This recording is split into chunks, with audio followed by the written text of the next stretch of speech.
spacesuit suddenly turned white, which meant his body had been poisoned. Kitai quickly opened his palm to check, and sure enough, a leech had latched onto the back of his hand. He forcefully shook it off, but the wound on his hand had already begun to turn black. Then, his face started swelling, and his consciousness became hazy. He hurriedly asked his father for help, but his father remained calm. You are going to have to administer the antitoxin in sequence.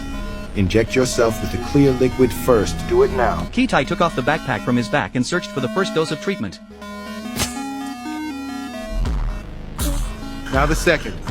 ASAP.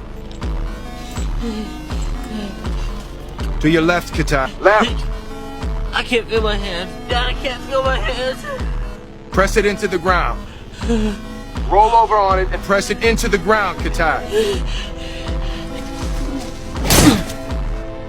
The antidote injection was successful. Kitai was finally out of danger, but seeing his child sleep peacefully, his father was still very nervous. This was because, on Earth 1,000 years later, the temperature difference between day and night was extreme, and plants had evolved protective mechanisms. If his son didn't find a geothermal zone before dark, survival would be impossible. As the spacesuit regained its color, Kitai finally woke up. His father breathed a sigh of relief and quickly guided him to the geothermal zone. However, when Kitai checked the supplies, he realized that 2 bottles of breathing liquid had been damaged. This could prevent him from reaching the destination, but Kitai chose to hide it from his father. Little did he know, his father had already discovered it. The next day, Kitai found the bodies of a group of monkeys on the road, which meant there must be a monster nearby. For safety, Kitai decided to change the route, but this decision led him to a cliff. His father had no choice but to expose Kitai's lie. Now showing me the case.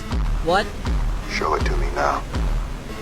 Kitai opened the backpack, and according to the computer display, the 2 bottles of breathing liquid would only last 2 days. However, bypassing the cliff to reach the destination would take 3 days, unless he could jump from the cliff to the waterfall below, which would give him just enough time. This method was too risky, and his father ordered him to halt the mission, but Kitai was reluctant to obey.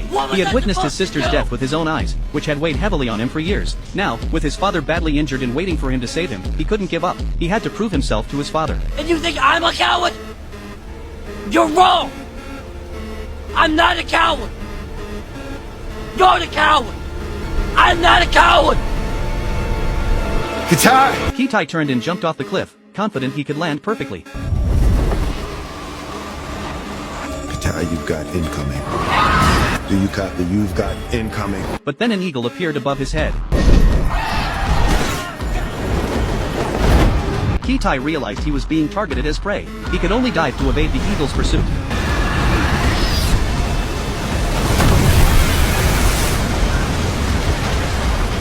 But he still underestimated the bird's capabilities. Kitai!